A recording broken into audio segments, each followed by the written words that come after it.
another episode of The Mind of Reese. We are doing this on all podcasts. A concept I really want to talk about today is what makes an uncancelable woman. What makes an influential woman? What makes a woman truly fucking dangerous? So this is truly the topic I would love to talk about. I'm so excited. So what makes an uncancelable woman? So I think a lot of times people think about this as like her sass or her strategy or her branding. And you think about like truly like an influential woman. What makes someone you just can't help but watch and stare at? And I look at this from the perspective of like, there's nothing that she's necessarily putting on. She's not like putting on some fucking performance. She's no longer mistaking her virtue for safety. She's no longer performs palatability as leadership. Her power is not decoration. It's discipline. It's depth. It's the fact that she has already made love to the parts of her that would terrify most fucking people. And that is what makes her undeniable, unforgettable, unfuckwithable, uncancellable. So if your leadership has grown loud, but your body still fucking bristles at being seen or misunderstood, if you can sell, but you cannot stay when you're chosen, if you've built the empire, but you still have armor up when it comes to like receiving, this is for you. Because what I want you to know that the villain does better than you is receive. So from here, today I'm going to walk you through something that's changed everything for me and will collapse the ceiling in your business, in your leadership, and in your influence. So we'll break this down into 3 truths. Number 1, why the villain is not your shadow, she's your source. Why your body doesn't trust your desire. And the third thing is how power is no longer about control and it's about clean, embodied receiving. So if you're ready to stop building an empire from safety and you actually you're so done with not owning every single part of yourself, you're so done not being fully in your fucking power, and you want to start scaling from self-possession, not just self-fucking expression, stay with me. Okay? Stay with me. So society paints the villain as the bad guy. Now, if you know anything about me, you know that I'm obsessed with mythology, and you know that that's something I have studied heavily for a very, very long time. It's something that I do within my own artwork. It's something that I do here in my coaching. Mythology is everything to me. So mythology tells the deeper truth that the villain is focused, the villain has conviction, and the villain is dangerous because she does not fear her own hunger. She doesn't need to be palatable or wait for fucking permission or shrink inside the spotlight. She is not scary because she's evil. She's scary because she's free. Free from the rules that keep women soft. Free from the safety that keeps creators small. Free from the shame that keeps your gifts quiet. The villain is a version of the hero who no longer mistakes fear for virtue. Now, myth is not entertainment. It's architecture for the soul. So every artist, you are an artist. Let me just get this really straight and let this sink into your bones that I do not care. Coach, healer, guide. You are an artist. You are creating from the ethers. You are taking raw material of life and turning it into transformation and results for your clients. So every artist, when I speak about an artist, I'm talking to you. Every artist is both the hero and the villain.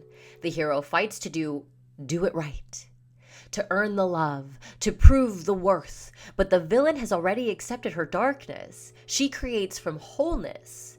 And this is what your brand is begging you to do. Stop building visibility from virtue and start building influence from integration. See, not everybody needs a fucking new strategy. You are hitting those 20, 30, even 50K months and you're like, why am I hitting the ceiling? It's because you're not lacking strategy, you're lacking integration. You need self-reclamation as a sales system. So the villain is the one who reveals that truth. She antagonizes the lie you built your brand on, the lie that says, if I'm good enough, they'll choose me. If I'm healed enough, I'll be ready. If I'm strategic enough, I'll be safe. But safety isn't actually sovereignty, and clarity isn't actually currency. Currency is identity. Sovereignty is expression, and power. Power is the capacity to receive without disappearing. This is what makes the villain unhideable and why she converts without persuasion. This is why Darth Vader is better at selling than you. This is why Miranda Priestley from The Devil Wears Prada is better at selling than you. This is why the Joker is better at selling than you. Because the thing that's happening in your body is that you're not actually afraid of rejection. The villain is so good at receivership. It's so incredible when you study this. You're like, the villain actually is so good at receiving. Why is it so hard to receive for the rest of us, right? You're not afraid of rejection. You're afraid of being seen while you want. Because wanting without a guarantee is exposure. It's nakedness. So your system chooses disappointment over desire. Because at least disappointment is familiar. This is what I call exposure effect, when your nervous system bypasses receiving to protect you from being witnessed in your hunger. And this is exactly why your content is brilliant, but it's not felt. Your offer is potent, but it's not sold in the way you know it should be. It's so fucking good. Your business is scaling, but your body is not feeling safe enough to hold more. So it caps you out. And until you meet your inner villain, you will never meet your next level of power. So as an artist, your villain is the part of you you've exiled because she doesn't obey, she doesn't explain, she doesn't need to be liked to be followed. You buried her beneath hooks and fucking strategies, beneath the value and virality, but like behind all of your systems that sell, but never like really liberate you, never make you feel free. And this is when we call her forward. This is when you're going to join the villain challenge if you haven't already. Get in on how we call the villain forward. We give her the fucking mic. We turn her into a movement. This is where your methodologies are born. This is where your sales pages are born. This is where your content actually converts with one fucking post. This is where your brand becomes like the, oh my God, I need to be a part of this. You were trained in power. You were trained that power was impenetrable. But true power is porous. It's not needy. It's not leaky. It's just fucking honest. Can you stay in your body while you wait to be chosen?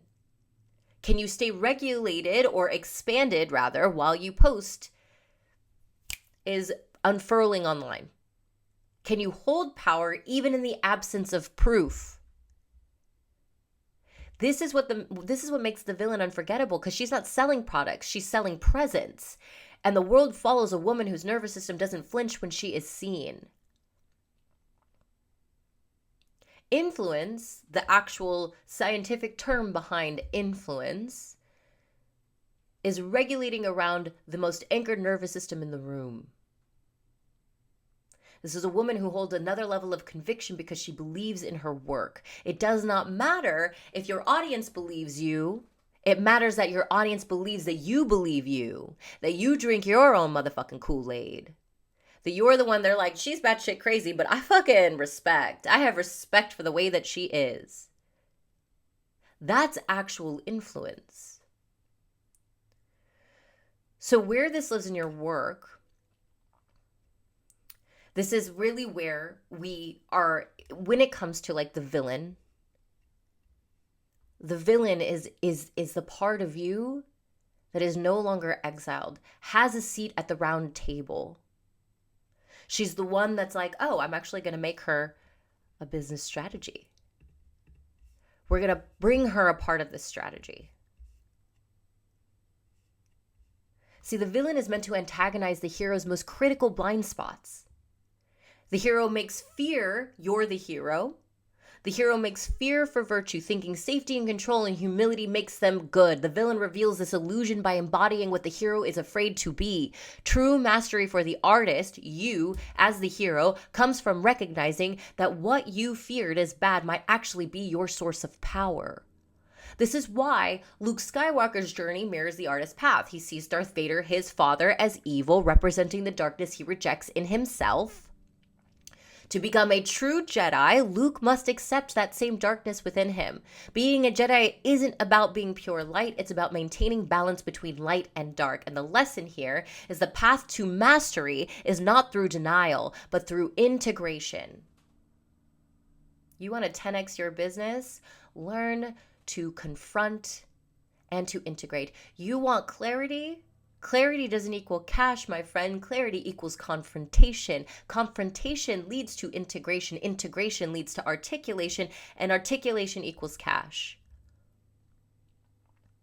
As an artist, your villain is a part of you you've been exiling because it scares you. Your loyalty to fear and shame and virtue signaling is what keeps you blocked. To become a master artist, to become a master coach, to become a master mentor, you must interrogate your motivations. You must face your inner villain, and you must accept the darkness. Use it as fuel for creation rather than resisting it. This is artistic maturity, putting more of yourself into your work, not less. And this is where I invite you into the Villain Challenge. This is a 22-day descent into selling from your shadows. This is integration and expansion all at the same fucking time.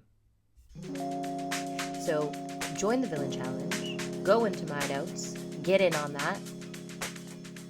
Looking forward to seeing you in there. I'll see you guys later. Bye.